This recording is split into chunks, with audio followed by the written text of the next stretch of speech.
Louder, thank you. Hello. My name's Judith Dasbon. I'm the president of Bridgewater and District Trade Council. So thank you for everybody coming out. This is the International Day of Climate Action. This has been organised in conjunction with Young Somerset. I'm really excited that we've got young people here. Thank you. And you've lowered the average age right down. So thank you. Brilliant. So we've got Young Somerset, Green, sorry? Despite my youthful looks, I'm older than I seem. Green Jobs Alliance, and we've got, of course, the team from the engine room here, the home of Somerset Food. Somerset Food? Film! Food and film, but yeah. Yeah, okay. So just special welcome. Also, if we're live streaming on Zoom. If it's there now, I don't know, but welcome to everybody that's on Zoom, even now or on the catch-up. I'm going to hand over to Phil for housekeeping and everything else that on the list. Thank you. Thank you, Julie. Yeah, so welcome everybody. Just on the housekeeping front, should there be a fire, there's no fire alarm practice scheduled for tonight. The main door is there. That will take you straight out. The assembly point is under the tree, directly outside. This door is not officially a fire exit, but is ready to be pulled and opened. All you've got to do is pull it and go out that way, should you need to. There are also two further exits through the corridor by the cafe counter, should there be some kind of fire that somehow blocks those two. You can get out that way. So there's lots of ways out. The toilet's around the corner here, through that door just by the cafe again. And what else do I need to tell you about that?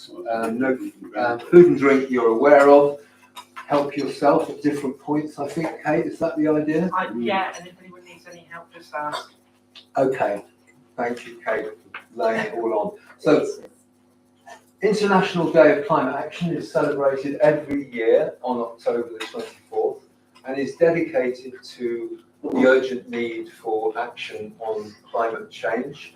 And it's a reminder of, and I'm quoting what they say, the importance of preserving biodiversity, reducing carbon emissions, and working towards a greener and more sustainable future for all. So the format tonight is informal, and we will encourage questions at all times. Although we've also got quite a few speakers to. Can you turn their phones off? Sorry. Yeah, sorry, phones off. That's something I should have said in there. Thanks very much. Well, not just the silence, off. Silence, all right. Okay, cool. And so I lost my thread there. Yeah, the idea is that everybody gets involved, but we've got quite a few people to hear and to talk. We're going to talk to us, and we're going to look at a film, and we're going to have an hour at the end, more or less, when we are kind of have a general discussion, and we've got music with friends from Seize the Day, which is wonderful. And so there'll be a kind of informal bit once we've heard what people have got to say. So there probably won't be too many questions or opportunities for them along the way. We're going to go forward now till about just after 8, where we'll take a short break about 8:15. So it'll be about 10 minutes. Then we'll do a part 2, which will take us up to just after 9. And then we'll go into this rather informal session where we'll have some music, obviously some drinks available, and hopefully we can have more of a discussion more informally among ourselves, and perhaps come up with some action points that we want to pursue. The idea of tonight is small but beautiful assembly of people, is that we're all making a commitment in a way, or we might wish to make a commitment to working together to create to obviate the kind of problems that we're facing already, just from the damage that's already been done to the environment. Even if we were to stop tomorrow, we'd still be cleaning it up for a long time. So we've got those things to deal with, but we also want to be at the same time building a just transition and building a kinder world. So we've got several really interesting people to talk to us tonight, including Tahir Latif from, I've lost him for a moment, there he is, from the Green Jobs Alliance, who's going to speak to us first. We have Francesca and team from Young Somerset. We have councillors Tim Mander and Kathy Pearce from Bridgewater Town Council. I've already mentioned the great musicians we've got, and we have joining us on Zoom at about 20 to 9, we have Gawain Little, who from the Federation, the National Federation of Trades Councils. The theme of the name of the event, as we know, is how green is your workplace. So that's a very specific thing about what people can do in their own lives to make a change. But the idea is that what it's also about tonight is tying it into the bigger picture. Because I think a lot of the time people feel, what's the point of doing recycling when people are just going on pumping oil and gas forevermore? But actually everything we do makes a contribution and is in the interests of that bigger picture that we want to keep sight of as we go forward. Because this is one of those problems that it's kind of existential, isn't it? It's almost too big to get our heads around. And so I think a lot of the time, or not, certainly speaking for myself, I kind of think, well, can I make a difference? And maybe, and I kind of got in my head this idea that maybe when things get really, really bad, then that'll be when I really step up. But actually, I think that day that I'm waiting for arguably has already been gone. I think things are already, sorry to say it, really, really bad. We're seeing collapse everywhere. We're all aware of it. People, even climate deniers, must feel it in their bones and in their DNA. They must know what's going on. But we don't know what to do about it. And that's where I take an interest as someone that's worked all my life in professional arts or community-based arts and media, that the storytelling comes in. So what's the story that we've got to tell that's going to motivate us to actually take action? I'm not sure we know what that story is. The story we've been told for the last 400 years, really, since the Enlightenment, the whole Descartesian thing of we are, somehow superior to nature, we're progressing civilization, that's what we believe in the so-called West, and that we are somehow going to conquer nature. We have to replace that narrative.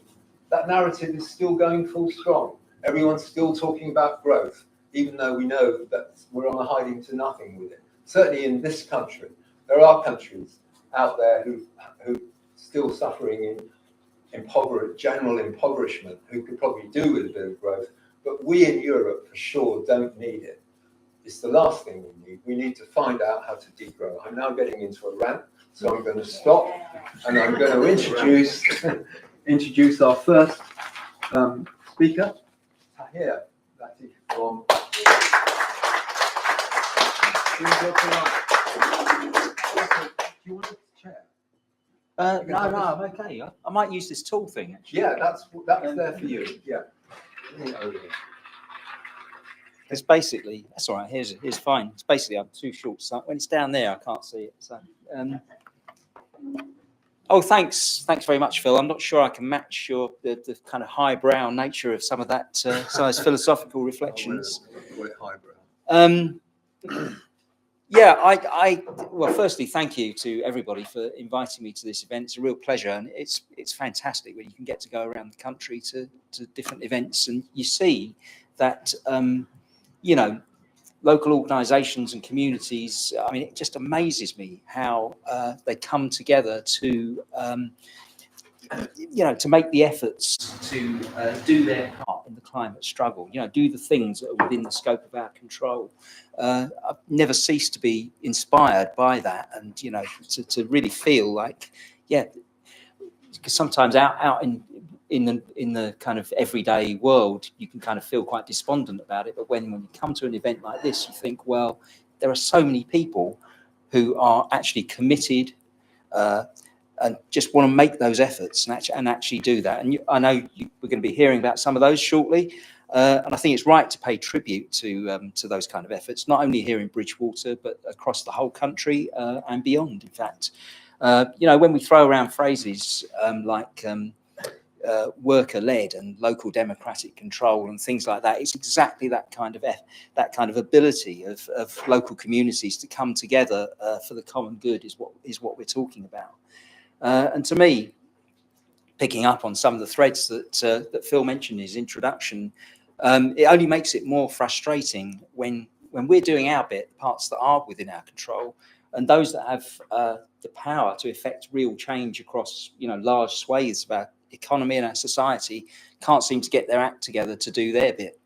And in fact, far too often are actively working against us, preventing us from taking the steps that we need to defend our communities and our planet. There's that old adage that those who have the most feel they have the most to lose, and just look at all the current hoo-ha over VAT on private schools. I mean, how ridiculous is that? I'd say we all have something to gain from working together to secure the future of the planet, our communities, and the jobs that we need to get to that point. If you're a billionaire, you might feel you'd be losing something, but I'd say even that is arguable, that the world will be a better place for every single one of us. One thing we need to do is to dispel a myth that is too often used to divide us by making environmental campaigners feel that workers are an obstacle rather than comrades in the struggle for the climate. It makes workers think that climate groups don't care about jobs. Those positions do still exist in places, and we need to work on that, but it's becoming increasingly rare, and I'm glad to say that, because environmentalists and trade unionists alike recognise that saving the climate is not just about stopping things or closing them down, it's also about making new things instead. The environment and jobs are not opposites that are posed against one another, but two aspects of the same struggle. I mean, if preventing climate catastrophe, I don't mean to labour the point, but if it just meant standing around with your placards about closing something down, I understand that workers might resent that, because there's no thinking going on there. But I think we're all well aware by now that actually securing our long-term future involves an awful lot of work. That means jobs, that means workers, and that means trade unions. In the book, I don't know if people have seen it, Climate Jobs, produced by the Campaign Against Climate Change. I was one of the co-authors of that book. It explains how a truly progressive effort to combat climate change with real solution entails millions of jobs in this country alone, let alone globally. Those jobs are needed in every sector of our society: the transition to renewable energy, retrofitting millions of homes, production of low or zero carbon building materials, decarbonised transport system, and also a lot of areas that we don't often think about in these sort of terms, food and agriculture, land use, health services, the care sector, and of course education, because we need to do an awful lot of training, retraining and reskilling to have the workforce that's needed on that kind of scale. And to me, when you think about it in those sort of terms, the idea that workers should fear climate action, that to me is a fallacy. Every worker and every trade union should see supporting climate action and a just transition as a no-brainer, really, because it's those sort of jobs that are the lifeline by which their long-term job security will be assured. By contrast, the lifespan of jobs in fossil fuels, with the best will in the world, is finite and offers no assurances, and we see a dwindling workforce in those industries anyway, which kind of demonstrates that. The only thing fossil fuels do offer is the chance to fall off a cliff edge if we haven't made adequate provision for the future deployment of the workforce starting right now. The fact that many workers do feel trepidation about terms like just transition, some, not many, but some union leaders kind of promote the continuation of fossil fuels for as long as possible as a positive thing for reasons I understand, but which I think are misconceived. But I think it says more about the kind of world we've been living in for the last 40 to 50 years than it does about the urgency of the climate situation. Because let's face it, the world over that time period has been very kind to giant corporations, less so to working people.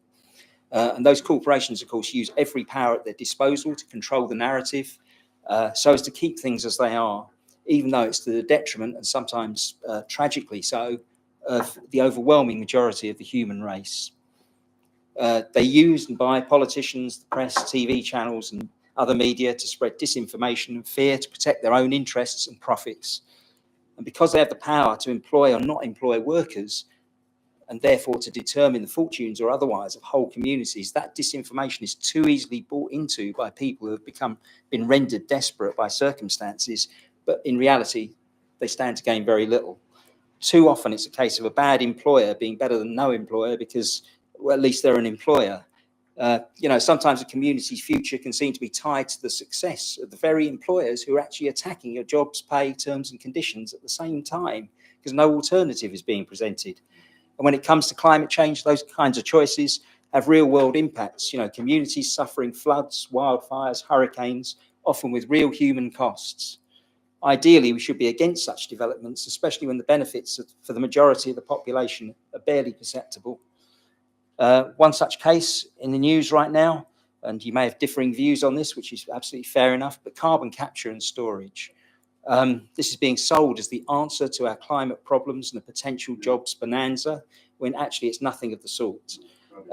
Carbon capture is being promoted and lobbied for very hard by the fossil fuel corporations for one reason only: to provide the justification for them to continue with a business that is destroying the planet.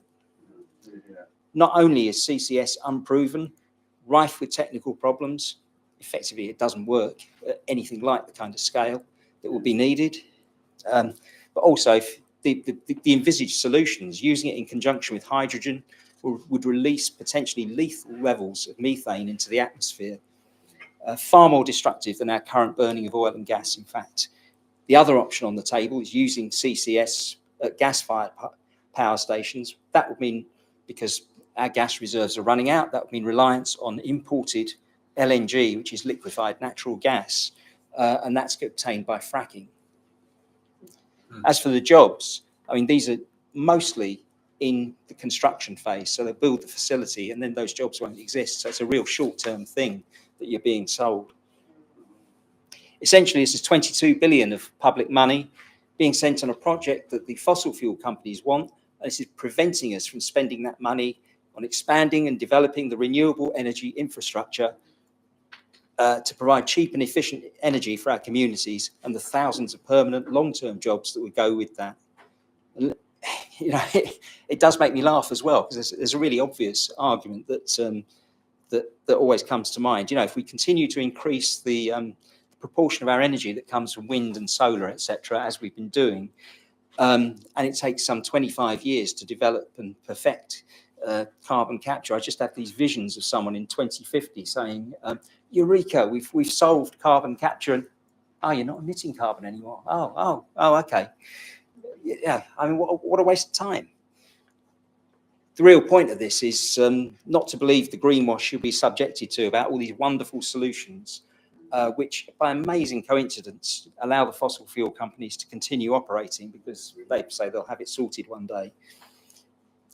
In a similar sense, tiny proportion of aeroplane flights, I'm just going back to my old days and my job, that would use so-called sustainable aviation fuels is being used to justify carrying on with massive levels of carbon emissions from all those private jet flights that the ultra-rich find so fulfilling. It's just absolutely bonkers. For the benefit of the overwhelming mass of ordinary people, we have to demand that our money, our efforts, our jobs are based around real solutions that actually benefit us in terms of cheap and reliable energy. And that then becomes the basis upon which we bring about a transformation for the better, the whole of our society, because every sector will be touched by those changes and will change in turn. This isn't just about our environment, as important as that is, but about social, economic and global justice as well. In the same world where we treat a global emergency on the basis of its impact on people, not profit, we'd right now be doing the things that we need. Building a wholly renewables-based energy system, not wasting time and effort on carbon capture so that Shell and BP executives can realise their dividends. Thousands of jobs are needed in building the infrastructure, expanding the grid to cope and managing demand so all can benefit.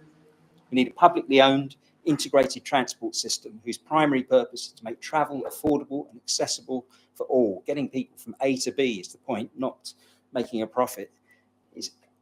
We need 1 million workers, it's estimated, to be trained and deployed to properly retrofit homes across the country, prevent the travesty of the heating or eating dilemma and the worry over winter fuel bills.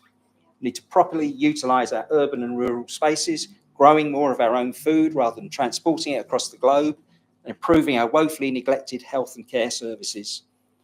For any government, and I am coming to a close, Phil, No, it's for any government great. with even a moderate level of boldness, and you have to remember that we actually elect a government to make life better for us, not worse. I mean, that's the whole reason for having a government.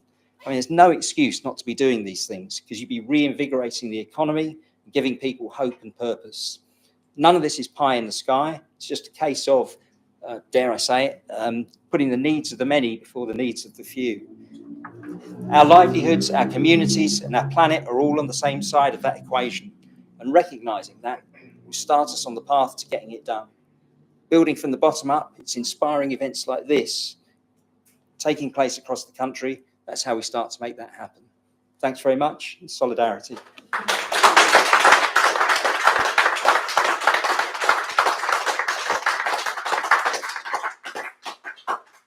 Thank you very much indeed, Tahir. That was great. And for me, I think the point you were making about the need for trade unions and workers' organisations and workers in general to work with the climate activists, consciously make that point and to work with them is so important right now, that it's not, there's a tendency to be in silo thinking, and actually we need to be, there was an RMT march I was on in Bristol not very long ago, where the XR people, the Extinction Rebellion people, appeared supporting the march, and I thought that was absolutely fantastic.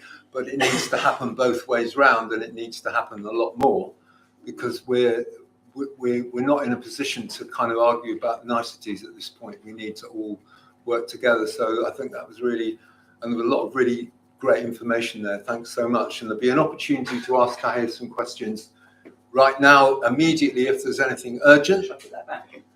No, that's absolutely fine. Thank you very much.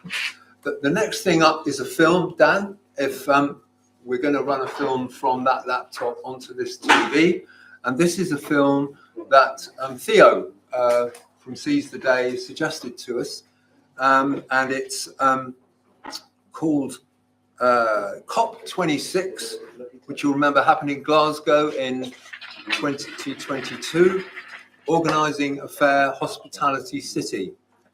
I'm going to read you what I know about it, which is the film underlines the imperative for workers and trade unions to start having joint assemblies with the climate movement immediately.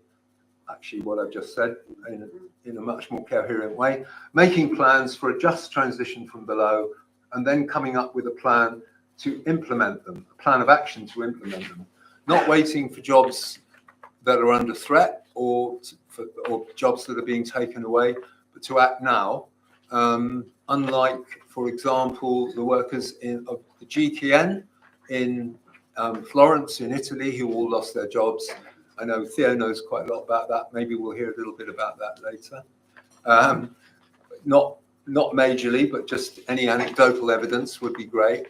I've got a real apology to make, is that when I read out who was speaking tonight, I left out Ryan Trower, who's someone I've never met, but he's from Bridgewater College. He's the Just Transition rep for the UCU at Bridgewater College, and he's on the bill tonight as well. So looking forward to hearing from Ryan.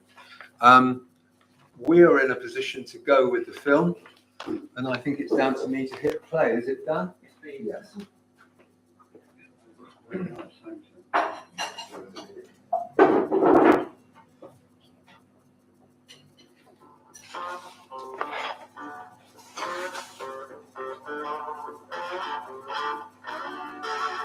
How do we get it out?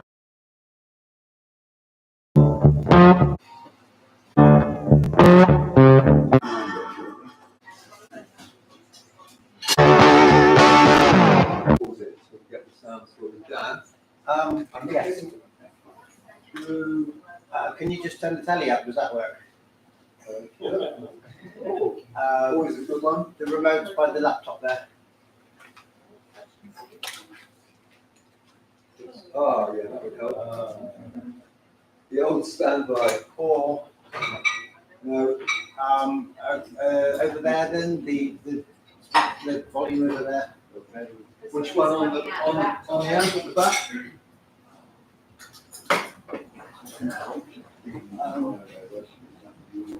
Sorry.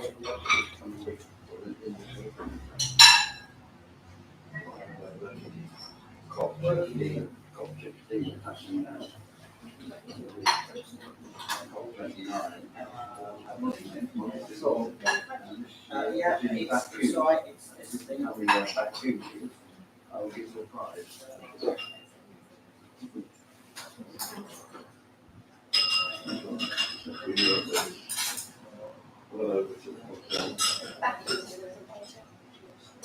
Yeah, Azerbaijan, yeah, you're right. You will receive a prize. Claybank. Okay, from the beginning of the film, yeah, correct. And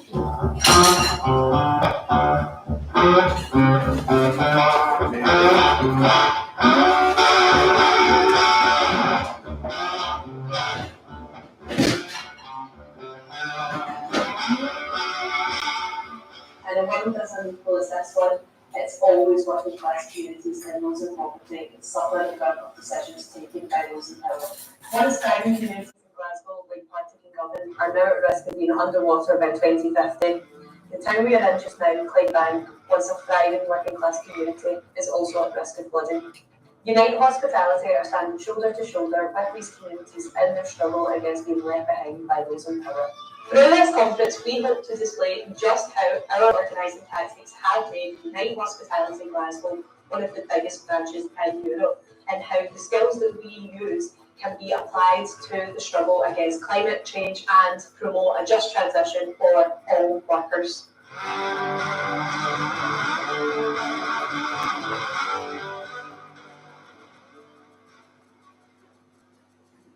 Issues such as climate change might seem separate to our workplaces in hospitality and services, but I think unions can be and should be driving the change for real solutions to tackle climate catastrophe. We can actually create an optimistic alternative and fighting for an actual just society. We knew long ago that if we dug up fossil fuels and we burned them, they would trap more heat in the atmosphere. We knew it would destabilize our climate, that it would reduce food production and wipe out plant and animal species. What we didn't know was that the changes would happen so fast. Over the last 160,000 years, there were 2 ice ages and 2 warm periods, including the one that we're in now. Now, the change in ice age conditions where you had half a mile thick ice sheets sitting where you are now to the current warm period was just 100 parts per million in carbon dioxide concentrations. Today, we are now at around 413 parts per million, and it grows every year. Capitalism creates climate change. 100 companies have been responsible for 70% of the world's greenhouse gas emissions since 1988. The world's richest 1% produce twice as many carbon emissions as the world's poorest 50.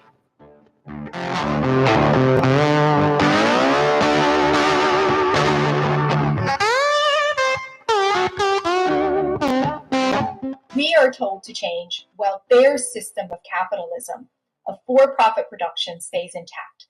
A system that is not only destroying our environment and destabilizing our climate, but also one that was built off brutal colonization, slavery, dispossession, and oppression, all of which continues today. And that's why climate activists demand system change and climate justice.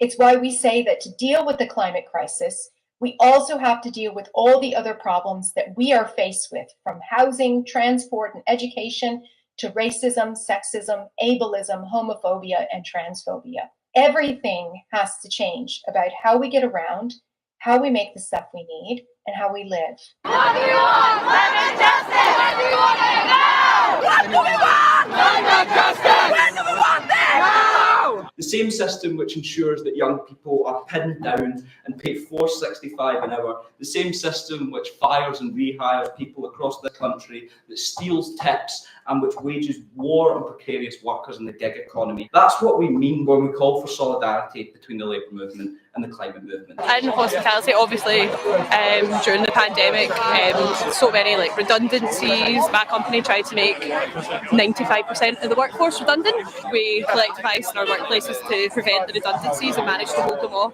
for a good few months and get people more for local. But now it's building bigger campaigns, including things like paid transport home after midnight, a real living wage, and like 100% tips policy, which we've had a massive win on recently as well.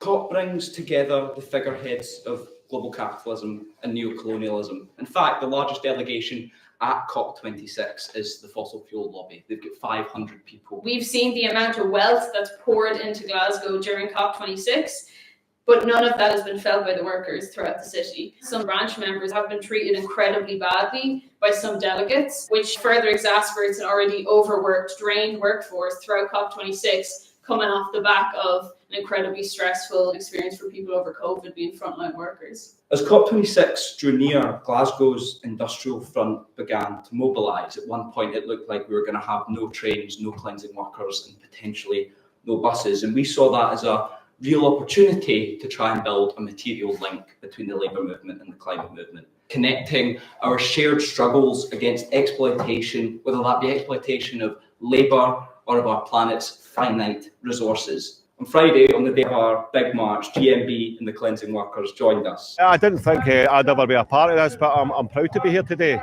And I'm proud of these people. It's made this banner for us because the support we have had in the last week has been tremendous. On Friday and Saturday, we mobilised 150,000 people from unions to Indigenous communities. We platformed those from the most affected people in areas. That's what we have the power to do when we unite our struggles. The COP Coalition 26 March, a group of protesters were essentially targeted by the police, kettled or cordoned off. You know, it felt like our right to peaceful assembly was being targeted. And it emphasised this need for us to increase this collaboration within trade unions and organisations outside of that. Let them go! Let them go! Let them go! Let them go! Let them go! We demand a system that prioritizes human need, not profits for the big corporations.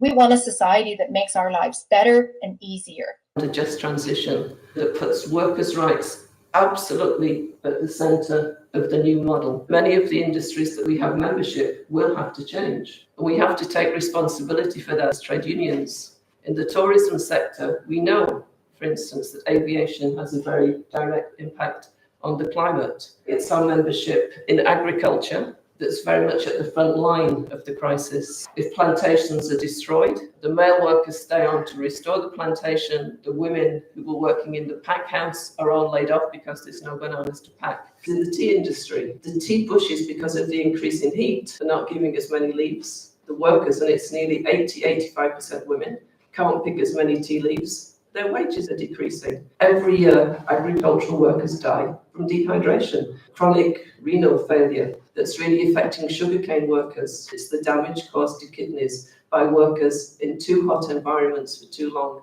Often no access to potable water in their workplace. That's something that we need to think about in hospitality as well. In some countries, people are being asked to do very heavy jobs in a climate that's very hot. I think also it's important that we do talk about COVID in this meeting. Recovery has to be built on decent work in the sector and a sector that respects the planet. One of the theories is that it came from animals, and the destruction of habitat is going to release more and more of those viruses. Arguing for a model of food production that respects the planet and respects workers has to be at the centre of any campaign for climate justice.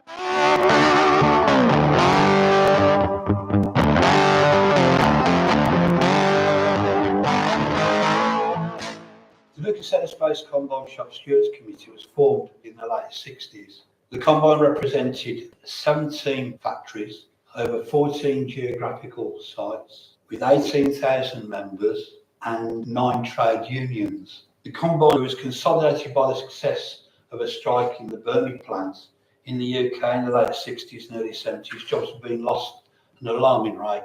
The Combine decided to draw up an alternative to the company's corporate plan, a plan to save jobs by making products to fulfil the unmet needs of society. We sent out a questionnaire to all our colleagues, asking them to come up with product ideas, and we had 150 product ideas come back. Designs for wind turbines, heat pumps, solar energy initiatives, hybrid cars, electric cars, road rail vehicles were all part of an integrated transport system. We had a section in the plan for medical equipment, which included portable kidney dialysis machines and redesigns for iron lungs. Oceanics, such as submersibles for exploring the seabed, and the list went on. We insisted the methods of manufacture should also ensure our members' skills were developed and maintained, including apprenticeships and a call for more female engineers. The Financial Times described the Lucas Plan as one of the most radical alternative plans ever drawn up by workers for their company. The workers, supported by academics, were proven right. The management and the Labour government and many of the trade union establishments were wrong. They rejected the plan that products such as hybrid engines, wind turbines, solar technology, heat pumps, all commonplace now and largely manufactured overseas. Unite members in GKN this year have done the same thing, where they've created a plan themselves about moving from the production they are to a environmentally sustainable production, and they've created that plan alongside the union. And I think this is where we need to go within every industry, including hospitality. In the Green New Deal workshop, we were talking about radical changes that we can make across our industry. Works councils is one example, and actually having workers at the heart of the business. I work at the SEC, where COP is being held, one of the largest hospitality workplaces in Scotland. What we have is the Compass UK and Ireland Works Council. The fact that I hadn't heard of it in the place that I've worked for 8 years now speaks volumes. And as far as I'm aware, the SEC did not have a representative until now. We're looking at securing the real living wage for staff and also bearing to engage with real union access across the venue. And hopefully the beginning of the end of zero-hour contracts. That's not to say that like a Works Council format is the answer to everything. I am still pretty sceptical. You know, the real power lies with the workers that are on the ground, that are in the workplace, that are coming together. Not changing your towels, not changing your sheets, not having your room cleaned. All of these are claims that the big hotel chains are making, claiming to customers that they're defending the planet. But we all know that this is just greenwashing. Before, we used to clean the rooms every day, and now they only call us to clean the checkout rooms. We need to wait for a call and see whether they need us or not. That's not fair. We do not have a schedule. As the climate is changing, things are becoming tougher to source, tougher to afford as well. So we can't be living on such small wages anymore. That lack of security, you don't have a secure wage, and you also don't have much security in your housing situation either. In line with that, we're in discussions to become an affiliate to Living Rent, Scotland's tenants union, in line with other affiliates such as the GMB cleansing workers. So there's huge potential there to share our skill sets and our resources and fight for a fair hospitality city and a fair society as a whole. The Fair Work Convention is made up of trade unions and employers and local authorities. We're doing a hospitality inquiry to expose the inequalities, the unfairness and all the zero-hour contracts, poverty pay, etc., that hospitality workers suffer, and then look to how can we make it better. Also, we're here to talk about the Fair Hospitality Charter, a real living wage regardless of age, paid rest breaks, paid transport past 12 a.m, no unpaid trial shifts, proactive sexual harassment policy, minimum hour contracts, consultation on rota changes, 1 week in advance, 100% tips, trade union access agreements. No justice, no peace. No justice, no peace. No justice, no peace. No justice, no peace. I've been with the company for 5 years and I've seen how very slowly they strip back different types of benefits that you have with working with the company, clocking back on times, the unpaid trial shifts. There wasn't any intention for welfare as well, working late hours, long hours. In 2018, we started the new year to find out that we were going to have 40% of our car tips cut, active as of the Monday after finding out on Friday. Tips are so important is because it can be like 50% on top of your own wages, which are minimum wage. So we unionised. That was the first time actually I ever encountered what a union was and could feel what benefit that they could bring us as well and the voice that they could provide us with. We approached Unite the Union and we found that actually there'd been a campaign running for a number of years around this, and this is practiced across the hospitality industry. We went on strike, we had picket lines in London and Manchester and Milton Keynes and other places. We also worked closely with Wetherspoons and Muck Strikers, with Uber Eats, because we were all suffering these difficulties. And eventually we managed to pass a law. We were heard by the government, which was absolutely incredible. It's taken a while, but as of this year, in hospitality in general, they can no longer take tips from waiting staff.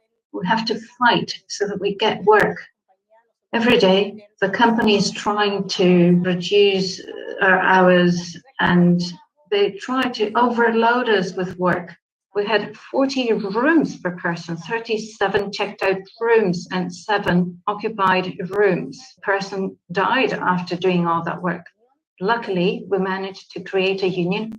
We got together, we showed how sick and tired we were of them crushing us. And that's why today we have a good contract with 16 rooms. If anybody's afraid of joining a union, please do not be afraid. This is the protection we have as workers. What do we want? Safe home. When do we want it? Now. What do we want? Safe home. When do we want it? Now. We're here outside Grand Central, which is the Intercontinental Hotel Group's flagship hotel in Glasgow, because this is a multi-billion-pound hotel chain that still refuses to pay for staff transport home after midnight. One of our members was sexually assaulted walking home 3 months ago because this company promised that they would pay for a taxi home and they didn't deliver on that promise. So we are here to send a message to one of the biggest hotel groups in the country. The bare minimum that you should be doing is paying for transport home, paying the real living wage of £10 an hour, and get rid of zero-hour contracts. In some cases, they're being paid £6.50 an hour, and they're not even getting the hours that they need to live. They promised during the Olympics to become the first company in the hotel sector to pay the living wage. This was 10 years ago. Do they pay the living wage? No, they don't. A company like IHG can afford to pay for the transport of the workers that make them their profits. During the pandemic, they still made £660 million. Even though their hotels were shut, they chose to make 95% of the workforce in there redundant. We need companies like IHG to realise that worker safety extends out of the workplace and it entails us to taxis home. Hey, IHG, get the workers home for free. 9 out of 10 hospitality staff have experienced sexual harassment at work, and 50% of them said that the perpetrator were clients and customers. In Chicago, 58% of the hotel workers and 77% of the casino workers have been sexually harassed by a guest. 49% of the housekeepers had a guest expose themselves or flash them. In Cambodia, workers have been physically assaulted, sexually harassed, and had hot drinks thrown in their face. And the worst part is that there is no consequences for the abusive customers, and that management told the workers that nothing can be done, that it's part of the job, and that the workers should apologize. In Norway, we made a campaign together with all these institutions called Draw the Line. We need to set up some standard operating procedures. How do we deal with it? How to report it? How to follow it up? And violation has to have a consequence, has to lead to a consequence. On June 2019, Convention 190 and Recommendation 206 were adopted by the international labor community, made of ILO member states, the UK, for instance, the workers and employers organization. It's up to the employer to make sure that the workplace is safe for everybody and not to exclude women from working at night, for instance, because it's too dangerous for them. Article 9 of the convention requires employers to negotiate with trade unions a workplace policy on violence and harassment. So far, the IAF has signed 7 agreements. In the hotel sector, there are 3 of them, Accor Invest, Melia, and EU. One of the things that we've done in the Works Council is implement the Dignity at Work campaign, or training, should I say, which will be rolled out across all campus venues, which looks at sexual harassment, bullying, and has a formal complaints procedure, for which I think we can all agree is the absolute baseline for what we should be expecting from an employer. I'm too tired to fucking smile, pal. Feet blistered and throbbing for some fucking time, pal. Paper cut stinging from chopping fucking limes, pal. And yet you slur. Where's your fucking smile, gal? You know fucking what? I'll tell you where it is, pal. I left it on my break eating food I had to pay for, pal. I left it on my plate. The last I've ate for hours, pal, and yet you slur. Where's your fucking smile, gal? I smile when staff think my sexuality means I want to rate girls out of 10. These dudes sneer and snigger, I squirm in discomfort yet again. But that's just life, innit? Don't want to be a moany bitch, so here's my fucking smile there, but flickering like a glitch, oh shit. I can hear sniggers from that cluster. Avoid, avoid, avoid with all the energy you can muster. Hey, pretty lady, I like the way you're built. Smile, smile, forget your embarrassment, your guilt. My son thinks you're a gorgeous hen. Just take the compliment and go. Pretend their eyes don't follow you. Do your job, don't put on a show. And so I'm too tired to fucking smile, pal, because I do it all day and all fucking night, pal. And you might not be the worst of them, but my patience wears so thin, pal, and yet you slur. Where's your fucking smile, gal? Thank you. We can only rely on ourselves, our organizations, and our trade unions. And the sooner we realize that, the better. Climate justice here and globally won't happen unless workers make it happen. And we do that the way we always have, with mass demonstrations, strikes, and civil disobedience to shut their system down.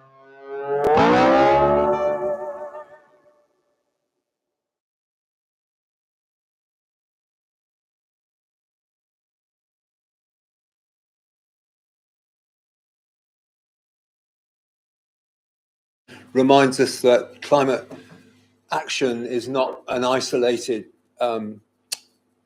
it's, oh, okay. Okay, I've got to turn the light on, sorry.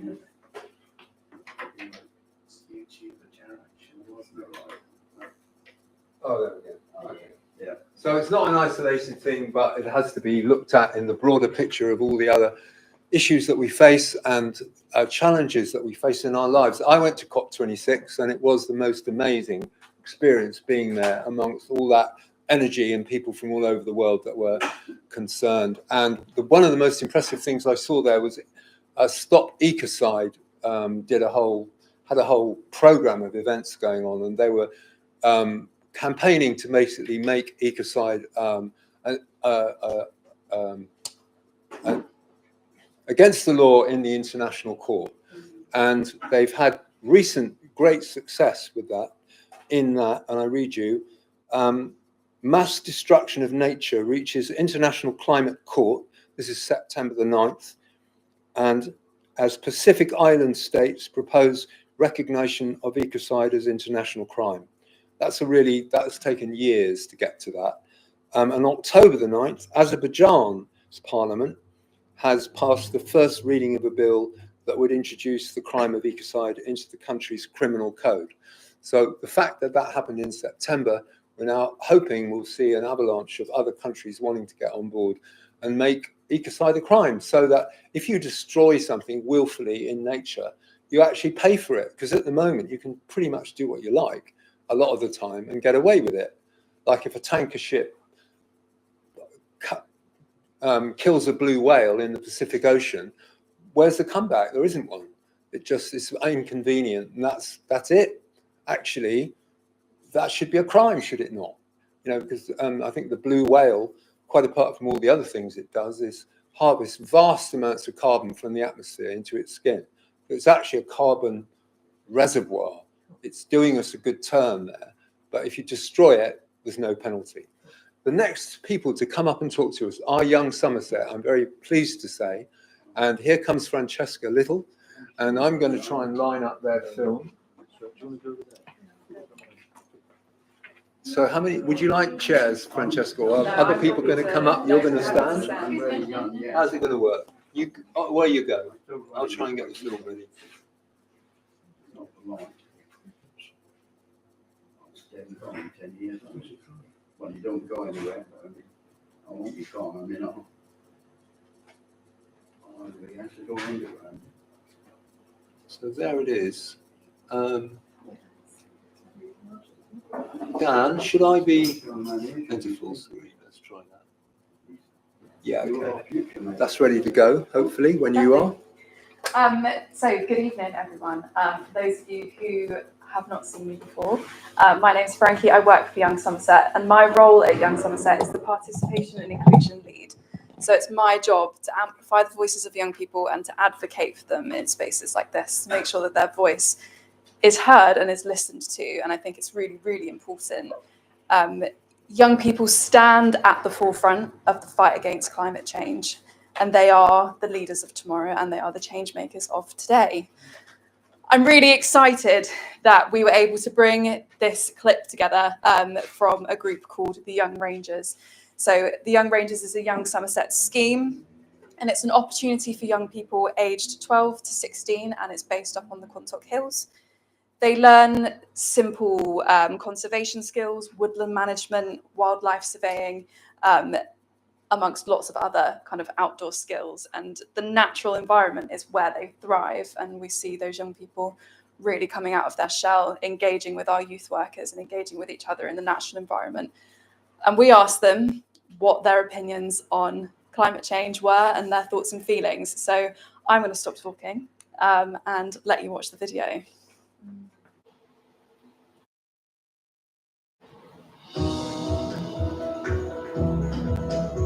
We are determined to make our voices heard and drive meaningful change. Every action counts.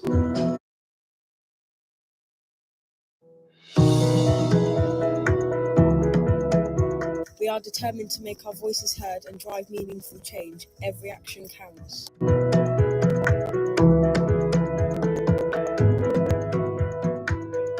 can encourage other young people to be sustainable by teaching them more about how to recycle and use things again and not just get rid of them after the first time.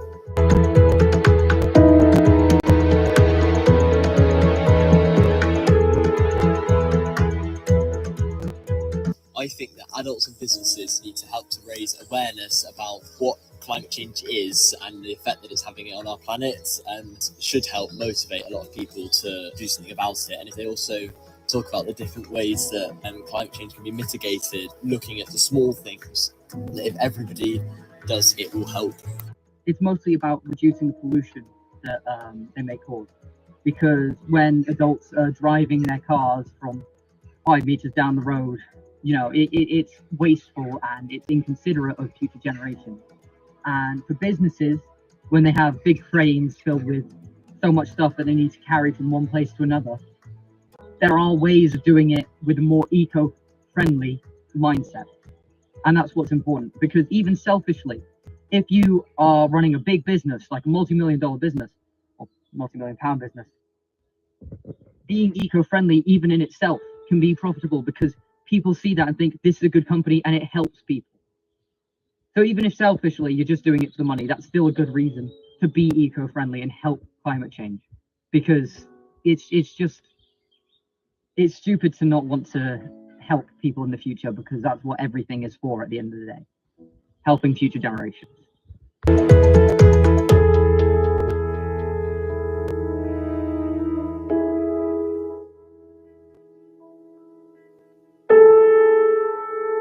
I'm worried about what the future generation will endure. I'm also worried about that there will be famine and droughts, which will cause food shortages for all around the world, which will then result in third world countries having less food and the population's decreasing because of this.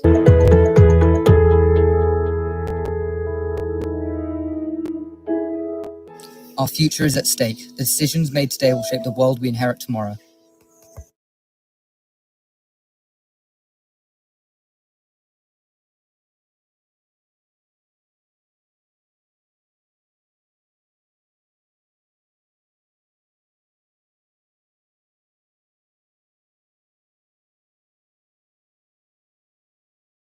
Speak to you to kind of really emphasize young people's voices in their space. So come on up, let's do a swap. Great.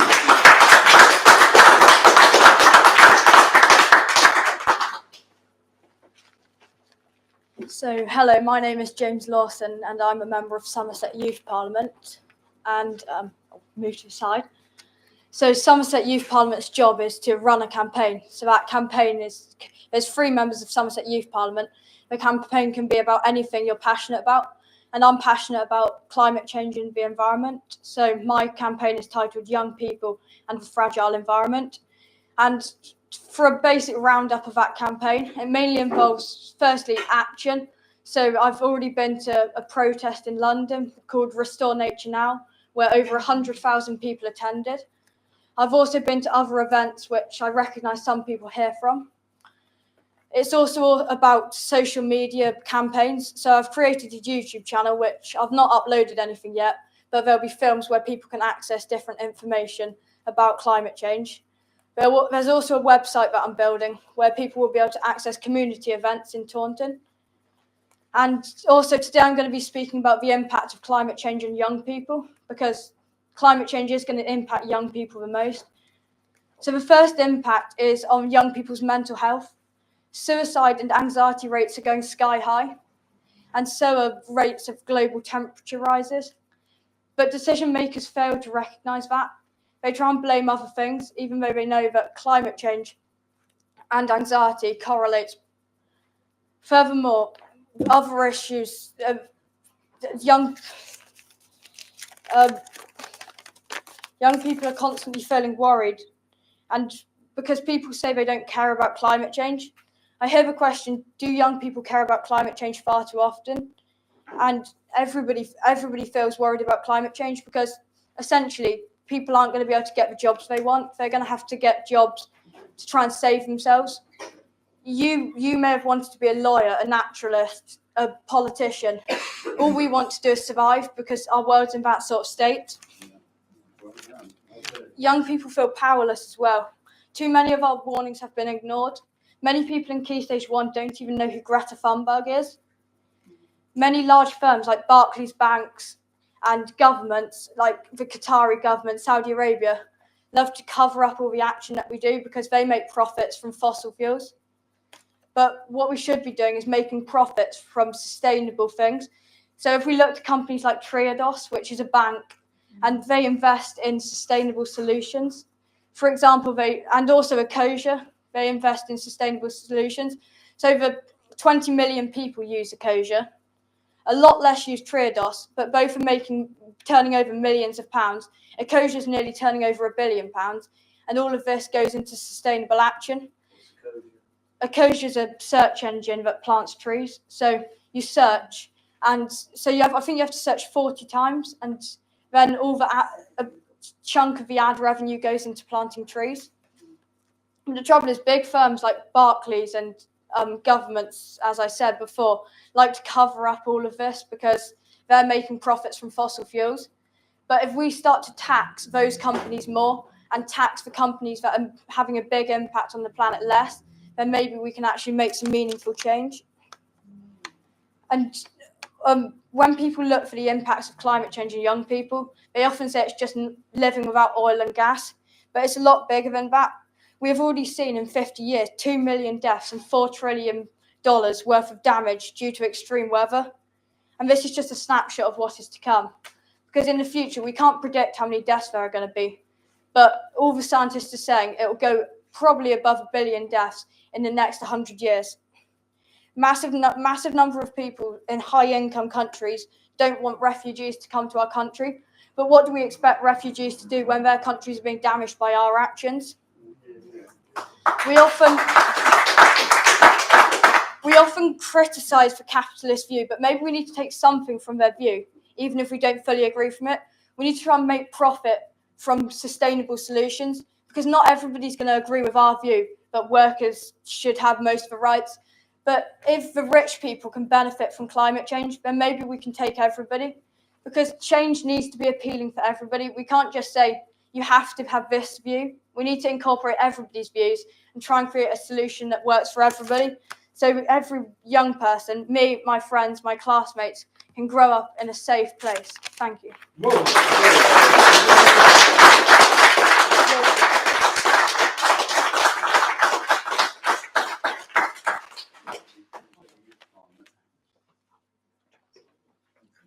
Okay. If you don't mind, I'm just going to follow up from James, really. Hi, everyone. For those that probably don't know me, my name's Lara Martin. I've been part of Youth Parliament now, God, since I was younger than James's age. So I've got to be at least 8 years going on now. And I've come to sort of follow up our points, talk a bit more about what we do, and kind of go, I'm thinking more in depth of what you said. Essentially, I've been doing work for the past 8 years, mostly centered around the climate stuff. I've been playing a huge role from being part of the advisory group. So like James said, we have 3 main members. They each lead their campaigns. We have a deputy when there's space available, when someone's available. And that was what I took for part of my role for about 2 years or so during the previous climate campaigner, Oban Mackey, during his campaign. And then since then, now I've come to adulthood, although I can surely say that I'm probably around the age of your children or grandchildren, sorry to be presumptuous. But although I'm coming to like early adulthood, I'm still seeing the effects that I was struggling with when I was younger and with the previous campaign. All of the stuff we were raising back then is still developing and shifting to be more of a problem now and needs to be heard more than ever, which is why I'm so happy to be here and talk. I'll try and summarize this quickly, but some of the work I've done in the previous couple of years has been a key point in all of that was when the previous climate strategy came out for the council, for Somerset Council.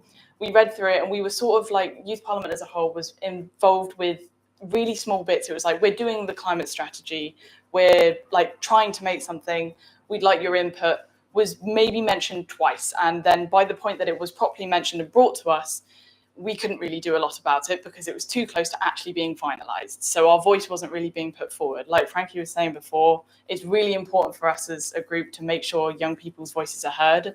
And so when the council brought this so late to us, it made it really difficult to work on together. After one of our members lobbying this, talking to and then publishing an article about it and how we felt left out, it was almost a complete 180. So I'd argue one of the best things I've done during Youth Parliament, where we eventually led to a climate summit, where we had a strategy meeting over 2 events, invited young people, a bit similar to this, but it was over Zoom because COVID and whatnot, and essentially sat young people down and asked, are you worried about the environment? Where does this come up in your life? And sort of worked on a solution, and even had our current MP at the time, Rebecca Powell, involved. This is the main sort of source of evidence I can show to people in groups like this that young people care. Me and James wouldn't be here today, obviously, if we didn't care. And I just think it shows up so much in young people's lives. The stuff that's already been mentioned today, transport. Today, I'm getting here by taxi and getting home by taxi. I live on Exmoor in the middle of nowhere, and I have to drive to get to the nearest bus. I have to drive to get to the nearest shop. And as a young person, I'm happy to do that because I'm lucky enough to have parents that can drive me around. But the cost on the climate is huge. I'm living in a gorgeous natural area and then thinking about my route home, how much that the emission is going to affect the area I'm living in. It feels a bit backwards. And I know I'm not the only young person that feels this, because during those meetings, this is the key stuff that was coming up. It was the transport, how our buses and our train systems are sort of bent backwards to make young people pay more, make young people use them less, which causes us to have to rely on parents to drive or get driving licenses like myself. And sort of looking at litter as well, even in schools, everywhere. And we weren't taught enough about it, or I'd argue I wasn't when I was growing up through school.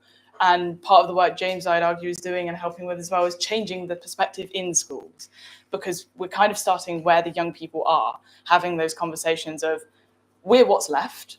The point where the people in these rooms, I'm sad to say, may be long gone unless we find some cure for aging. When we're at that point, what do we do? How do we fix all of this? And it's such a big thing that it causes all that anxiety. So I think to kind of round up all of that, my point today is that young people care. We're here. In fact, we're participating in the running of the Somerset Sustainable Futures event in November. which is on the 26th of November, where students from years 5, 6, and 7 and 9 will join throughout the day. They get involved with some sustainability-themed activities and talks. In addition, there's hopefully interactive exhibitions from various companies showcasing what kinds of jobs and careers are available in these eco-friendly and sustainable industries. We're trying to get more and more young people involved and looking at this from a different point of view. And that's, again, why I'm so happy to be here today. The last thing I think I'll kind of mention to round it up, if you want to chat to either of us on the break, you're more than welcome to whilst we're still here. But if you really want to find out more about us, I 110% recommend our website. It is literally Somerset Youth Parliament, I believe it's .co.uk. And that's where we post articles and all the stuff we're doing, like that event coming up. And it's where you can find more information on all of the members and what we do. Thank you for listening to both of us today.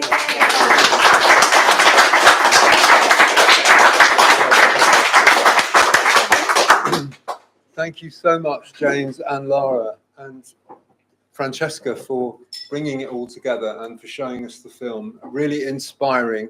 And I hope that perhaps on behalf of everybody, today has also, perhaps for you, given you a little bit of more insight into the kind of work that the trades councils do across the UK, and perhaps invite you to consider the Youth Parliament at some point getting together with the Trades Council for a debate about these kinds of issues. We would really welcome that if that would work for you, because obviously the trade union movement is a terrific reservoir of talent, wisdom, and accrued knowledge and experience and resources that can be brought to bear on, and is already being brought to bear, as the film showed, on the issues that we're facing. But I just thought I'm going to ask for another round of applause because I thought you were amazing.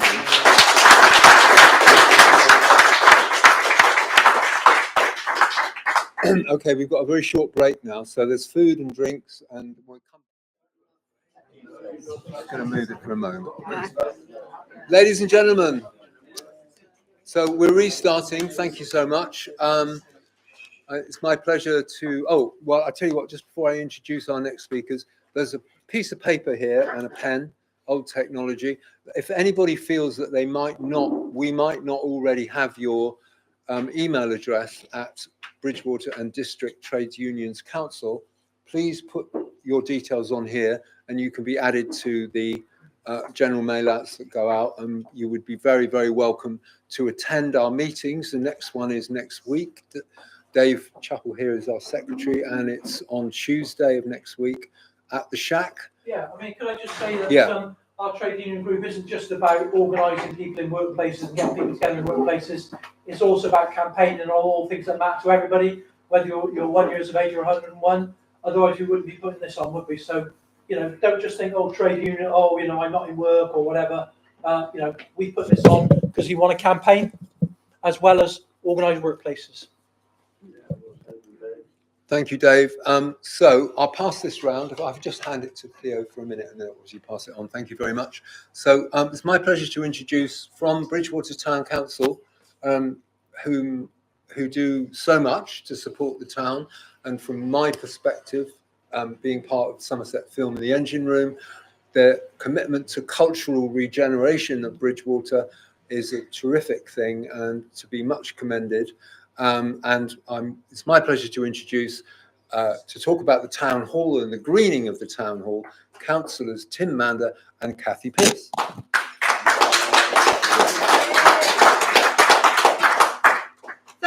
Thank you for inviting us tonight. It's a really good event and quite inspiring. Tim and I are Westover Town Councillors, so that's this part of town, because our other Westover Councillor, Brian Smedley, who I expect most of you, if not all of you know, couldn't come tonight because he's got another engagement. But we're here to talk about what the Town Council has been doing over the past few years around climate emergency, our current projects and what we're aiming to do in the future.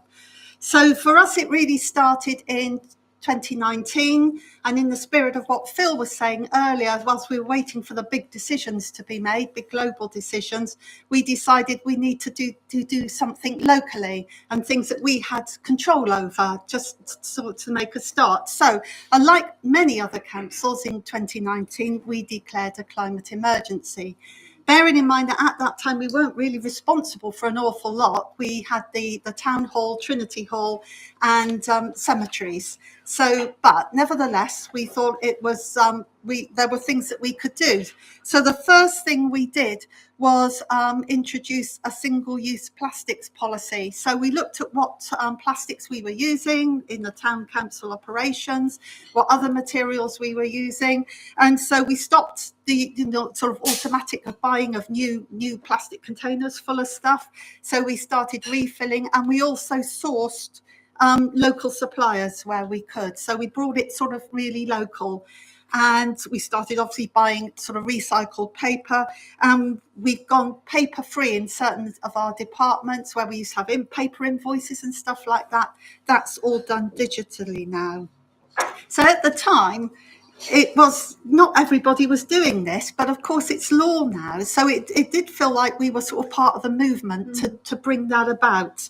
Lots of people doing the same thing, wanting the same thing, and then it becomes law. We also, the next thing we did was we introduced a pesticide-free policy. That was just for our cemeteries at that time, but it was a change because the previous council who'd been managing the cemeteries were using glyphosate and all sorts of things, but we decided we didn't want that anymore. So we are now pesticide-free on all our land. Do you herbicide and pesticide? Yes. The other thing we did, because Bridgewater has a really low tree cover in terms of nationally and Europe-wide. At the time, it was about 7% compared to about 13% nationally. So we introduced a tree fund. Because we didn't have a lot of land ourselves, we invited people to put in requests for where they would like trees on public land. It wasn't about putting trees in their own gardens. So that lasted for a couple of years, and I think we had about 90 trees or so under that scheme. And we introduced back in 2019, it was our first Seed the Day vegan fair and market.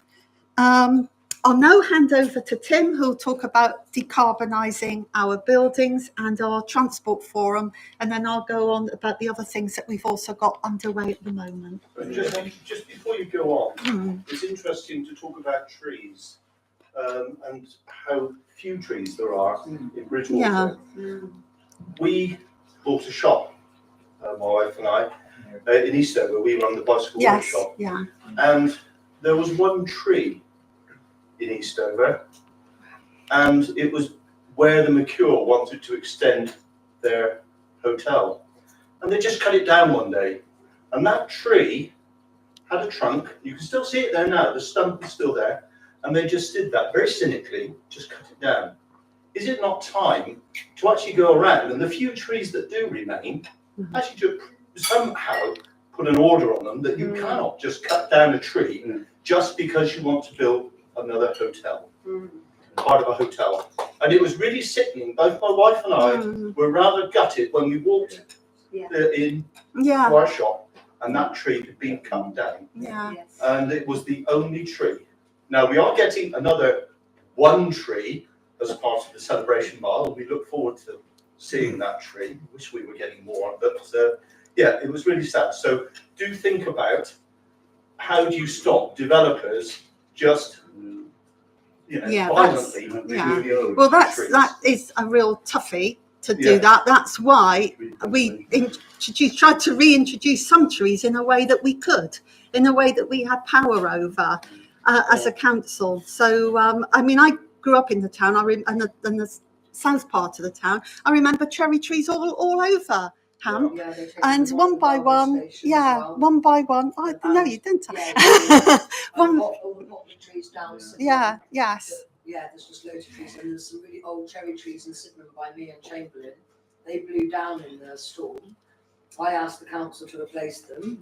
they replaced them with some things that never ever lived. They replaced them in the middle of the drought in June. And the Yeah, trees never yeah. turned.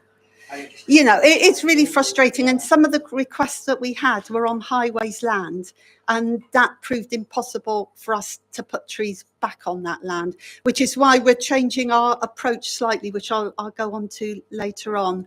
But you know, I share your frustration, and we do what we can, but especially with developers and what have you, it's real tough. But you know, there's other ways of getting trees back, and that's what we're aiming to do. Tim, yeah. Councillor for 15 years. I mean, there are tree preservation orders of TPO. Yes, yes. And ordinary members of the public can request from the council a TPO be Yeah, put absolutely. on a single tree or a group of trees in your area. You need more members of the public to realise how easy it is Yes. to get a TPO. And once the tree preservation order is put on it, it is much more difficult for somebody to cut it down without prosecution of some kind. So I mean, it is in place, but most people, as you know, they're not told about No, you're things right. they can do. Yeah. Using their powers. Yeah, thanks for mentioning that.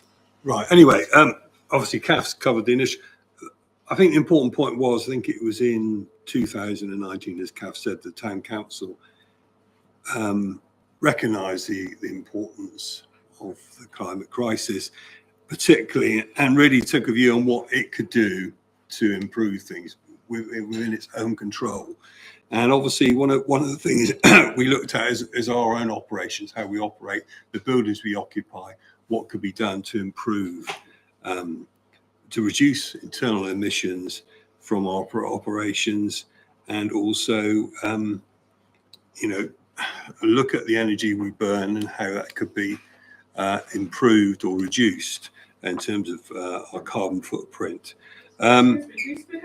Sorry, yeah, okay. So one of the things is we looked at is energy efficiency. Energy efficiency. We've upgraded all our lighting within all our buildings. We replaced existing lighting with energy efficient LED lighting to reduce carbon emissions. Just out of interest, LED bulbs produced I think 570 million tons of carbon emissions in 2017. As an incandescent light burns through 50 watts of electricity per hour, whereas an LED light bulb uses only 6 watts per hour. So that's a substantial saving in terms of the usage of power. So we've changed all our lights where we can to LED. The second thing we did, an important thing, is in terms of the installation of photovoltaics, which obviously is people, I'm sure they know it captures sun's energy and converts it into electricity. And what we've done so far is we've got a small unit down Frion Avenue where we've put 20 solar panels on it, and that's now got an annual output of 7,188, and it stores 17.4 kilowatts per day on the battery, or battery storage there. So we can use that to power that building and also do some charging, some electric vehicles. Not all of it, but it helps. Now the town hall, for people who are aware, recently probably seen the scaffolding outside, it's still there today. We've just installed 112 solar panels there, and that will generate 42,227 kilowatts, I think, per annum. We haven't as yet installed batteries, but they will be retrofitted there. In terms of cost, the panels at the unit down at Frion Avenue was £17,436, which we totally funded. The town hall PVs have cost circa 90,000, which includes not just the PVs but scaffolding. We were fortunate. We got a grant from Somerset Council, which covers 75,000 from their Climate Emergency Community Grant Fund. But we've also obviously matched, or we provided additional funds to pay for the whole system. So as an example here, I can just show you what the difference has been in 2021, Bridgewater Town Hall had an annual electricity usage of 117.72 kilowatts and emitted 88 tons of electricity carbon dioxide. And the annual cost of town hall electricity in 2021 was in region 19,000. By installing photovoltaics with the current system, we will reduce the town hall annual consumption by 71%. So that goes to show how much, it makes economic sense to do this sort of work as well. It's not just saving the planet, but there's a good case, economic case for doing this. Well, exactly. But I mean, sometimes you've got to make that argument to get through to people who are deniers or skeptics, I would say. We've got 4 other buildings which we've had some feasibility works done, and that's going to be the next stage, which includes recreation up on Road Lane in Hamp, Trinity Hall, St Mary Street, Blake Museum, and the Art Centre as well. Limited the Art Centre because of the listing of the building, but we're looking to eventually install panels in all those buildings, which will help, generally make sense again, economic sense, if nothing else. And what we've achieved in the town hall particularly is we've actually removed all gas from the building. It was gas-fired central heating. It's gone. It's been stripped out. The old radiators are being reused elsewhere. There's a good market for them. But the point is, we've decarbonised that building now, which is something we probably thought a few years ago we never achieved, but we've done that, and we saved a lot of money by doing it. So, that I think that's a great thing. In terms of our electricity supply, we're actually switched now to one of the major green electricity suppliers. So, we buy in green. The electricity you consume is from, wind and solar, renewable energy. And, I just think this is an example of how even a fairly small council can actually do its own bit, make not just, the environmental case, but a financial case to actually move away from carbon and start, and really support renewables. That's what we do. Oh yeah, and another thing is moving away from that side of the building side. As a council, we've been supporting. We're a strong supporter of transport, public transport, which is buses, trains, and obviously active travel as well. We have a transport forum that meets 4 or 5 times a year, and we've really supported those forms of transport. So, hopefully to get people to move away from car usage or dependency on cars. And I know that one of the young speakers earlier mentioned the problems with lack of buses, and obviously we are, as a council, we'll be supporting the franchising of bus services in Somerset. There is a proposal, and that's something we will strongly support. Whether it will come to fruition, I don't know. But again, only about 18 months ago, we produced a plan of all the active travel routes in and around Bridgewater. And it's incredibly, I know it's an old paper-based thing that some people think we ought to move away from, but actually it's been incredibly successful and very popular. And that was, we did that with help of the Bridgewater Area Cycling Campaign.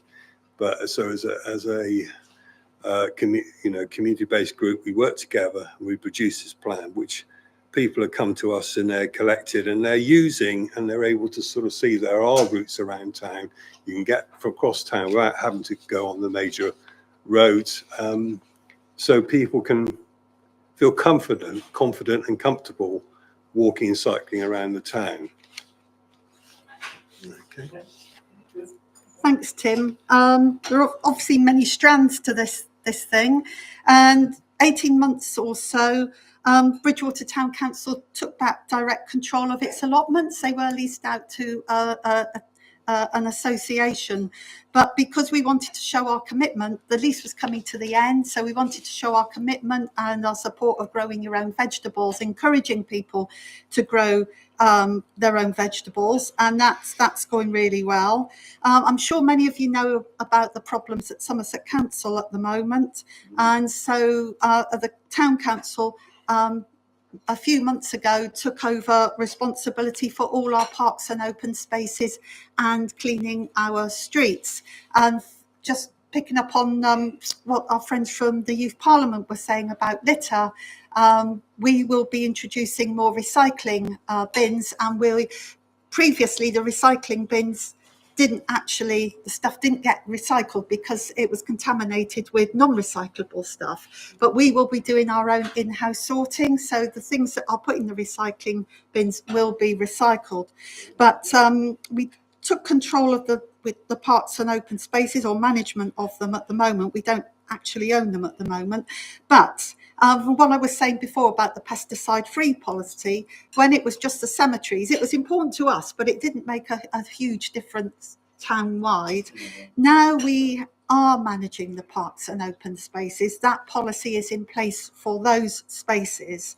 And also we'll be increasing the perennial planting, so there'll be less reliance on annuals, which you've got to tear out every year. It's such a waste. And also wildflower areas. And we also manage the meads. I hope all of you know where the meads is. It's an area of wetland grazing meadow, which is public open space, but that's managed very sensitively. And the importance it makes is, by doing that throughout the town, we really hope to be able to create sort of like wildlife corridors, so that that link up to each other across the town, and also to neighbouring towns and villages as well. In terms of reducing food waste, the Town Council supports the South Bridgewater Pantry, which is based up at Recreation on Road Lane. So that's we get donations from Morrison's, and other supermarkets are available, and also FareShare, which bring us fruit and vegetables each week. And we feed into a Bridgewater-wide food group where we can share food. So if one group has got a glut of a certain thing, then we put the message out, and then we can move it around, and vice versa. Tim's already mentioned the electric vehicles that we have, but we've also got a salary sacrifice scheme for electric cars and for bikes to encourage those modes of transport for our staff. We've also changed to more ethical investments, and so we don't invest our funds in tobacco, oil or arms. And finally, through all the things that we do, we've built up strong connections with various organisations that work across the town, and that is Seed of Hope, which is a horticultural based organisation.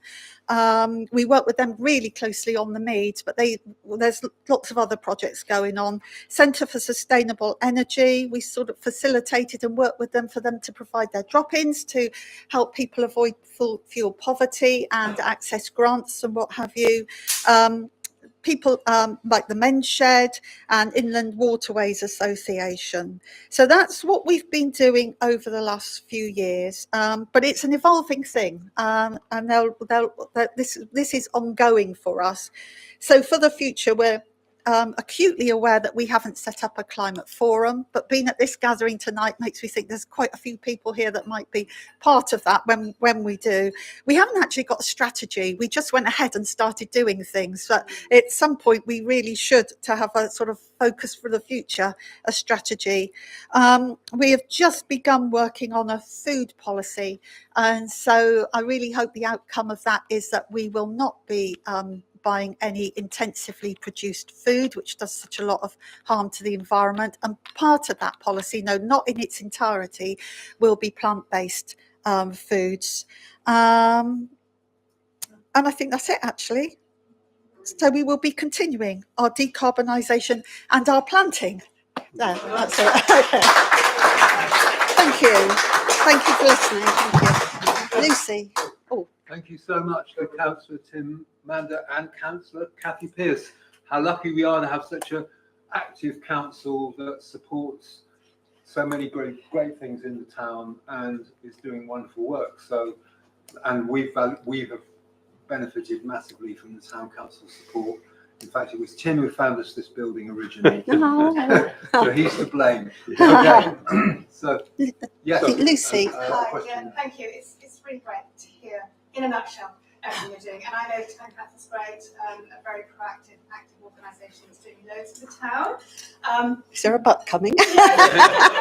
So I list your strategy. Things that really, really frustrate me is the level of idling in this town. And I know that's not your problem, but it is your problem because in your town, and whether there could be some sort of communication campaign that educates people of Bridgewater against idling would be wonderful.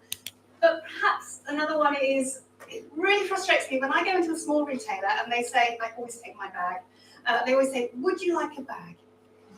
Could we just change their language and simply say, have you got a bag? Because it's such a simple change of language and it's such a simple communication, I think, maybe it's not. But for the town council to come up with a campaign which perhaps involves a human being walking into shops and saying, can you train your staff perhaps to say this?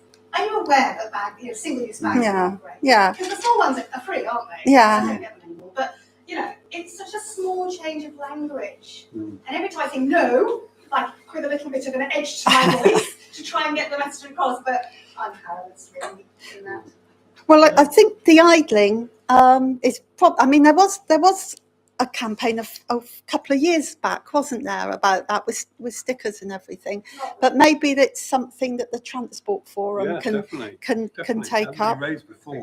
Yeah, indeed. I'm going to rush you on. And with the bags, we have a town team, and we work with the Chamber of Commerce, so we'll raise it through them. Just a question from what you said, a salary sacrifice scheme. Oh, yes, what is don't that? How ask. does that work? Oh, gosh. Well, it encourages people to lease electric cars or lease bikes, and it's all to do with the tax that you pay on your earnings, isn't it? I think you get I don't know the exact details. It's a national tax scheme. reduction on basically borrowing the money to pay for either the vehicle or bike. It saves personally. I'd say to the person it saves the money, so it's therefore an incentive to do it. Yeah, well, thank you again. We'll exit stage left now. Okay. Yeah, Thank you. We're going to right on because we have waiting in the wings on the Zoom, and he's been waiting patiently for a little while now. We have Gawain Little. Yes. Gawain, the floor is yours. Well, thank you very much for the invitation to join me today. I'm just sorry that I can't be there in person, but wonderful to have the opportunity to join you via video link. Gawain Little, I am General Secretary of the General Federation of Trade Unions, and I just wanted to make a short contribution to what I hope has been a fantastic discussion so far about the nature of climate crisis and the environmental crisis we face and what we can do about it. As I'm sure you've already heard this evening, the effects of the climate crisis are very real and increasing day by day, from extreme weather events that leave people dead or homeless to the impact on food production and the effect that that's had on living standards, on the recent cost of living crisis, etc., to the rise in sea level, making some areas completely uninhabitable. The reality is that climate change is already impacting people all over the world. According to some, the chance of a temperature rise of 1.5 degrees over the next 5 years is now over 50%. And scientists say that such a rise of that scale would have irreversible effects. But too often we're told either that there is nothing that we can do about these facts, that there's nothing we can do to change, or that the only action we can take is to make individual lifestyle changes. And obviously, these individual changes can make a difference, but the vast majority of CO2 and other greenhouse gas emissions come not from individual consumption, but from global production. It's multinational corporations producing the vast majority of emissions, and it's their behaviour which needs to be changed, either directly or by government regulation and government action. And to give just one example of what can happen when you have an entire country, an entire government and people swing into action on climate change, I think the small island of Cuba provides an absolutely exemplary example of what happens when people mobilise around that real change collectively and together. Cuba is the only country in the world to have met climate change targets ahead of schedule, primarily because in a socialist country, you can direct, if you like, the will of the entire people towards tackling the effects of the climate crisis without having to battle that profit motive. But what can we do where we are to get that kind of change, the scale of change that is needed to tackle the crisis ahead of us? Well, I would look back to history, because history is littered with examples of working people who shifted national, international policy through organising collectively to push back and fight back. From the Chartists and the suffragettes, the campaign for the extension of the vote to all men and women was one in the teeth of determined opposition of people who said either that extending the vote beyond the small select few of landowners would lead to mob rule, or that extending the vote to women would lead to being prey to apparently their inability to make decisions. All nonsense, of course, but the vote was won in the face of that determined opposition by collective organising, mass organising right across the country, or the right to organise at work, to form unions and to take industrial action, going right back to the Tolpuddle martyrs who were deported for their attempts to form a union, deported for the crime of swearing an oath to each other to work together collectively, to today having the right to organise in unions, the right to take collective action, the right to defend our rights, and even now recently starting to win back some of the trade union rights that were taken away from us, although there's a lot more to do on that front.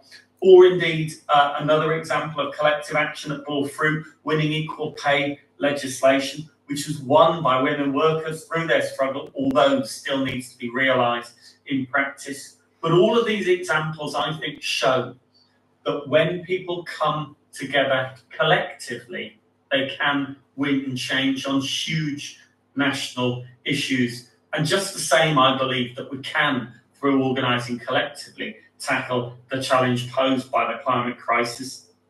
But of course, all of these examples of winning change begin with collective organisation in workplaces and in communities. The most important thing for us to do now is not just the individual actions we can take in terms of tackling the climate crisis, but actually to organise the power that we need to win from the workplace up, from our communities upwards. So my argument would be, and the thing I want to put forward this evening, is that actually one of the key steps for us as trade unionists and activists is to start to build that base within our own workplaces, to elect green reps, to get them trained, to fight for the right for them to be recognised in the workplace, and to make them the hub of a struggle that I think has to take place on two connected fronts. First of all, an industrial campaign to win changes within your own employer, to shift energy use towards renewables, to shift technology, but also to protect and to create skilled jobs in that process at all stages. We must have no more Port Talbots, no more mass redundancies caused by a so-called shift to green technology, which actually, with proper investment, could have created jobs rather than destroyed jobs within that community. There is absolutely no contradiction between tackling the climate crisis and the protection of skilled jobs, except where greedy employers are concerned or unwilling to invest. So taking on that industrial campaign within each of our employers, that it will be different in the service sector from what it looks like in manufacturing or what it looks like in other industrial sectors. But the fact is that in all of our organisations, we can organise and win for that change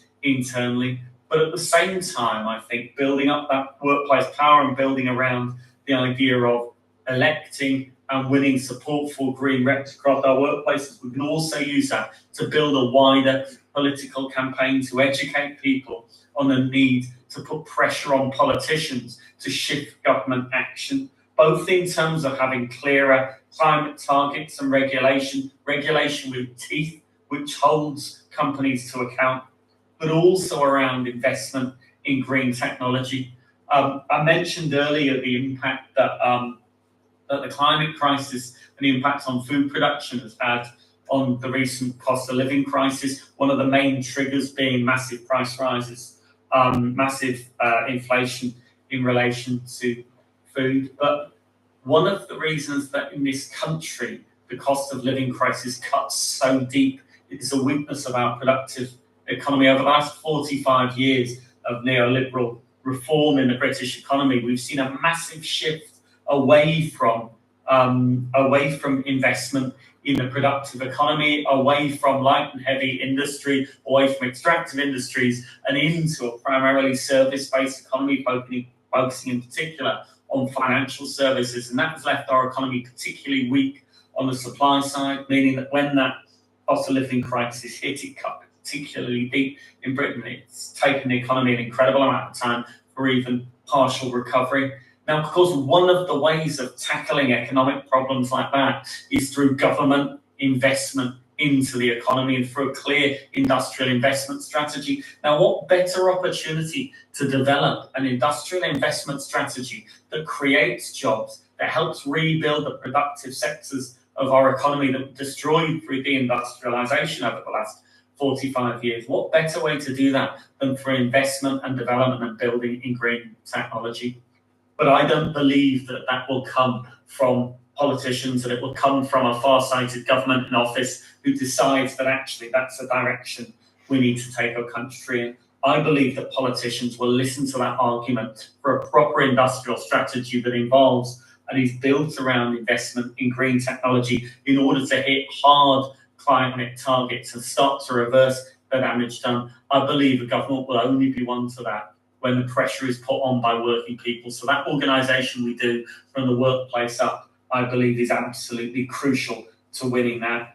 At the end of the day, when it comes to the climate crisis, we can't hide from the facts and bury our heads in the sand. We need to acknowledge the damage that's already been done and the threat that our world is under. But at the same time, we should know that we can act to prevent the climate crisis, and we can win when we act collectively.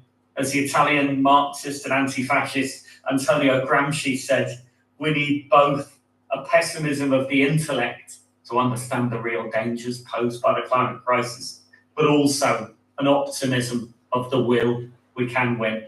Thank you.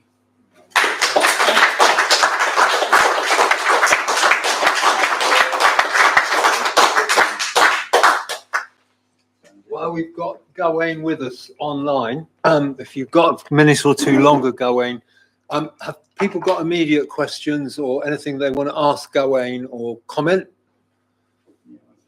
Yes. If you've got, you can't see me, but that's okay. Have you got a target for green jobs? Have you got numbers that you're wanting to see? Can you hear that? I can. I mean, I think in terms of targets for green jobs, I think there's a lot of work to be done on building up an industrial plan that looks across the economy and where and at what scale and what pace those could be created. But the first place I would go to is the Million Green Jobs campaign launched by the Campaign Against Climate Change. I think there's a lot of initial work that's been done there about how we can start to build for that. But the fact is, we're not even at the early stages of mapping out properly what could be created. And I think it will involve government, it will involve trade unions coming together to start to map out what that would look like in some more detail. Dave, quick questions, please, everyone. And Dave. Gwen, thanks for coming. First visit to Bridgewater Trades Council, Dave Chapelgwayne. Hopefully we'll see you in the flesh sometime, but thanks for coming. And as usual, an intelligent, passionate and thought-provoking talk. Gawain, there's a discussion in Bridgewater Trades Council and elsewhere about whether the TUC Congress in September came up with policies that were on climate change that were progressive or not. To what extent that Congress takes us forward or backwards or sideways? What's your view? An interesting, in some ways difficult question, Dave, and so thank you for it. And apologies again that I can't be there in person, but I hope to at some point. I mean, in terms of not just the policies passed at the most recent TUC Congress, but in general trade policy across the trade union at the moment, there are a number of contradictions and a number of tensions in there. There are a number of unions that represent workers in sectors that do contribute to climate change. And for some within those unions, the argument has been we have to protect jobs first and foremost, and that means ensuring that there isn't a ban on further expansion in terms of fossil fuels, that there isn't a ban on further oil drilling, that there isn't a ban on, and again, this will be a controversial topic, but the whole question of the development of further nuclear power. Some see that as a solution to climate change, others see actually it's just shifting the environmental destruction and what you do, and of course nuclear weapons being a huge byproduct of nuclear power. So all of those are tensions and questions within the trade union movement. But as I said earlier, I don't think there is a direct contradiction between job protection of skilled jobs and the creation of skilled jobs and tackling climate change. But I think the only way you will win those in the movement who are, in my mind, stuck in a position of we have to defend these current existing jobs, even at the expense of the planet and of our lives in the long run. The only way you'll shift those people around is when some serious work is done on what green jobs look like, on what that conversion looks like, on how skilled jobs can be shifted across. The same arguments, I think, apply to the arms industry, to nuclear weapons production, etc. And there has been, in the past, there has been work done within, for example, a Lucas plant that was developed about how you can start to convert jobs that are skilled manufacturing engineering jobs, that you can start to convert those away from paths that lead towards environmental or social destruction and towards that socially useful production. Like I say, I think this is a huge opportunity, but we have to make the case that it can be done through job creation and through job conversion, and that it can be done in a just transition without any loss of jobs. And as we make those arguments, I think that's when you'll see a shift in those policies which are maybe less forward-looking than some we might like to see.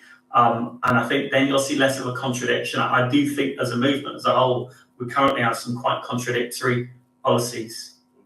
Okay, we've got time for one more quick question. Okay, I think the gentleman here was actually first. Yeah. Hello. Hello, my name's Alan, but the biggest question of all is how to get rid of capitalism, and I haven't heard anything tonight that suggests ways in which we can get rid of it. I mean, global investment, global finance, wheeling and dealing with bloody currencies.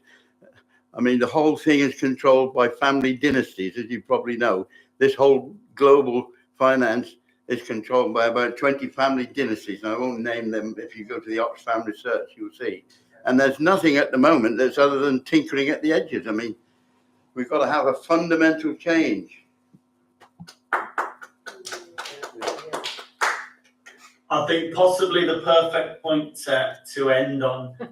So I'm glad that you brought that up.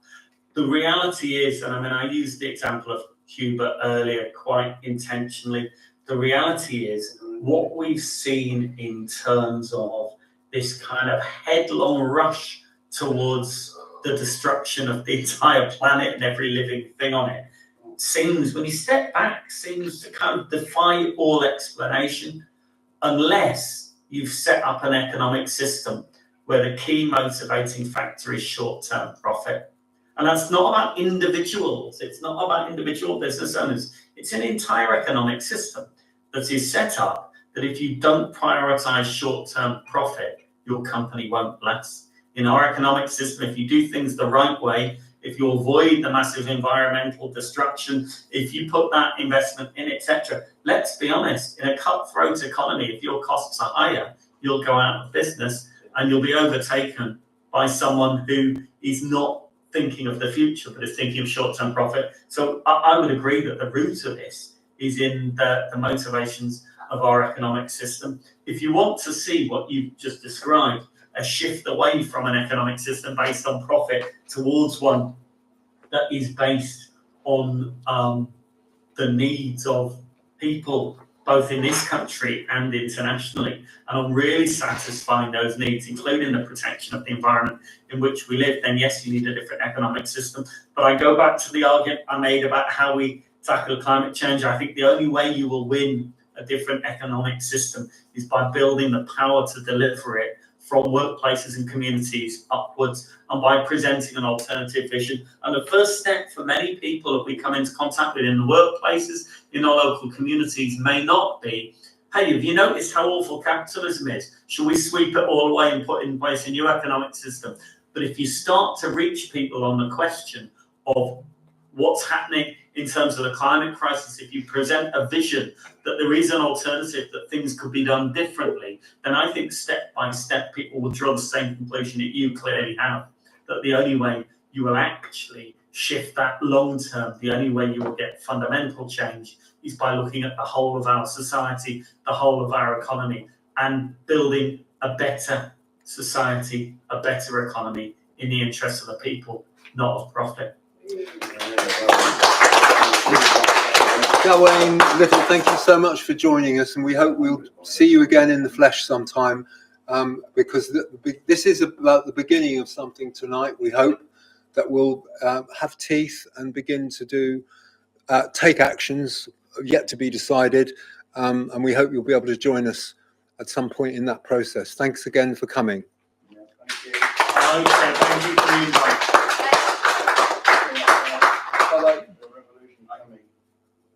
Okay, so we are, of course, inevitably running rather late, but it's wonderful that everybody's still here, and we've still got time to hear from friends of Seize the Day and have a drink and a bit more food, and perhaps think about what's going to happen next. I do know that an invitation has gone out from Bridgewater Trades Union Council to workers at Port Talbot to come and address us at a live meeting which will probably be held at the Railway Club, the Shack by the railway station, and that could well be the next opportunity we have to get together and pick up on some of these threads and see what kind of actions we might take.